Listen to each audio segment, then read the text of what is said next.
how to be vulnerable when you're fearful. What does that mean, Ria?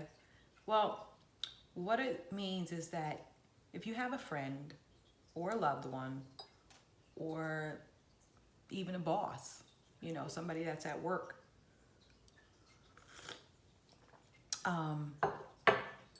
and you feel a certain way about how everything's working out. So your friend maybe is a type of friend that doesn't listen to you, and they talk all the time, and everything's always about them. And it's either you can tell them that, hey, listen, it's my turn of the conversation. I'm coming to you with a problem. We don't need to turn this into a you problem. I'm coming to you with my problem. Let's talk about it like I would be there for you. You need to say those things to the people that are around you. You need to come out of your face and say what's in your heart and what's on your mind, because when you don't, you do a disservice to yourself. Nobody else but you. And the problem that I think that happens with humans in general is that we're so caught up in, well, I like this person and I like hanging out with this person and I love this person and I really like the way this person makes me feel. But you're doing a disservice to yourself when you aren't expressing how you feel. You're only expressing the good things, so the person thinks that everything is good, because guess what? They're living their own life. They're in their own head. They're only doing what works best for them for the most part. They're not really paying attention to certain things and ways of feelings that you are going through. So because they're focused on themselves, and you know what? That's not bad. It's only bad when it becomes too much, when you're too focused on yourself. It's all about creating balance in your life.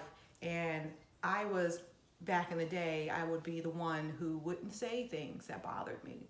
When people stepped on my toes, I just was like, you know what, whatever, it is what it is. Or if I was passed up for a promotion and the person that got the promotion was clearly less qualified than I am, but the difference was they're emanating from that space and that vibrational level that allowed them to get into that promotion, and I wasn't, because maybe I wasn't speaking up for myself or pushing myself out there and putting myself out. I'm like, I used to lay in the back a lot. I was the observer, and I still am. But I just want to come on here today and tell you guys that you gotta stop doing a disservice to yourself, right? If there is something that you want to share or express with someone that you love, say it. Let this be the lesson, or let this be the message that you need. Go say it, and you can say it and be fearful and be vulnerable. That is so beautiful when someone comes to you and they're expressing the way that they feel in their heart from their heart space, and they're being vulnerable, and they're not trying to dump or blame you for anything, but they're saying, here, I have this issue that I want to share with you because I love you, and guess what? I trust you with this information. Now, doing that, why it's beneficial to do that even when it's someone that you don't trust, or no, I won't say that the only when you only want to do that when you trust them. But if you're sharing something from your heart to someone that you trust, they may not trust you, or they may not treat you well, but you trust them. So this is genuine stuff that you're doing to them.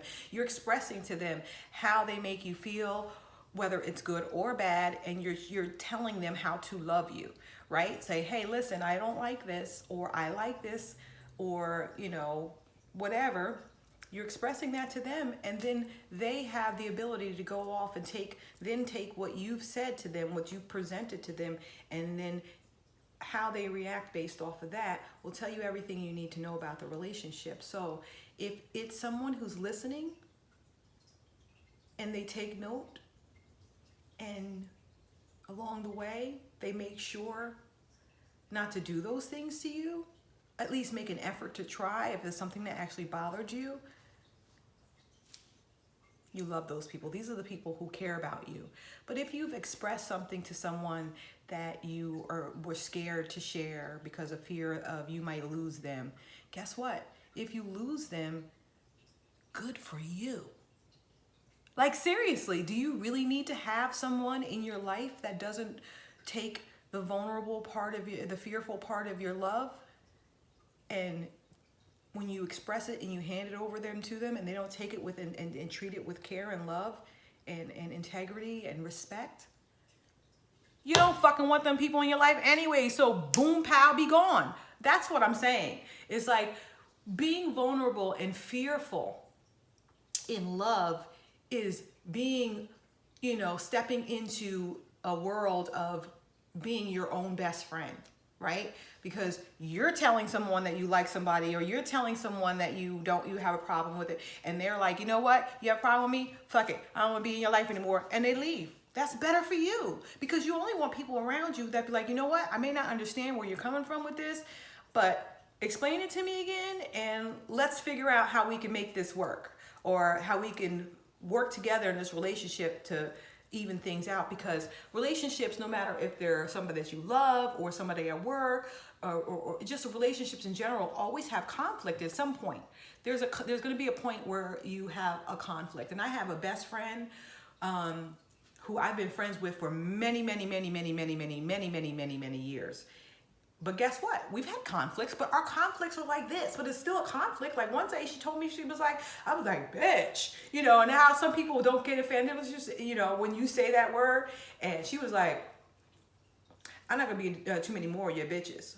Ooh, I had no idea that she didn't like that word like that until I first said it to her. Respect. She she identified a boundary.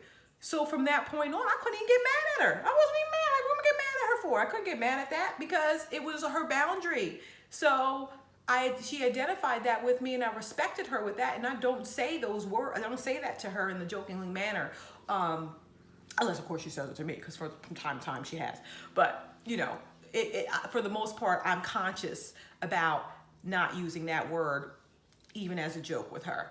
And that's what I'm saying, because I value her as my friend, right? So therefore, I want her to be around. I don't want to be doing things that offend her. And so therefore, I changed. I changed the way that I am when I'm with her, in that sense. And it's not saying, oh, you can't be who you are. No, it's about, I'm trying to respect her boundaries. I can be who I am. I don't need to go out here and call people bitches. I don't. So, don't need that. But if it's something where, if I'm saying I'm allergic to cats and my friend has a cat, and I come over to my friend's house and she knows I'm coming and she doesn't like clean up and put the cat up or suggest we go somewhere else, and she's just like, fuck it, I don't care. You coming over? Come on over, and leaves all this cat shit all over the place, and knowing I'm allergic, I can't be like, that's like, yo, come on. That's something that, would be a little bit disrespectful, and you can't be around that person in that capacity, because they're not respectful of your ailments that are legit ailments.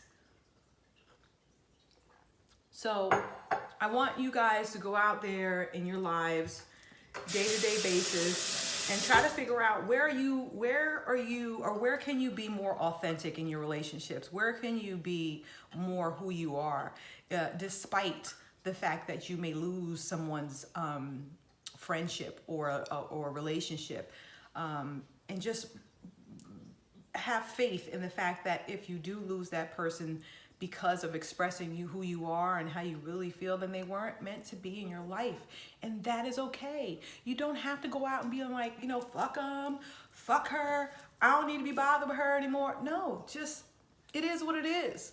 The universe is lining up something else special for you. So if this person doesn't want to be there for you when you're showing being vulnerable and fearful, and doesn't know how to treat your vulnerability with kid gloves and carrying, white gloves or whatever, they don't need to be in your life. And they got to be removed for that person that will do those things. Because sometimes, and some will say, that person will never come into your life. That friendship that you're looking for, that relationship you're looking for, that promotion that you're looking for won't come into your life until you get out of your own way. You speak up. That little soft, very fragile voice that's deep down inside that you've been, stuffing down is fighting to be heard.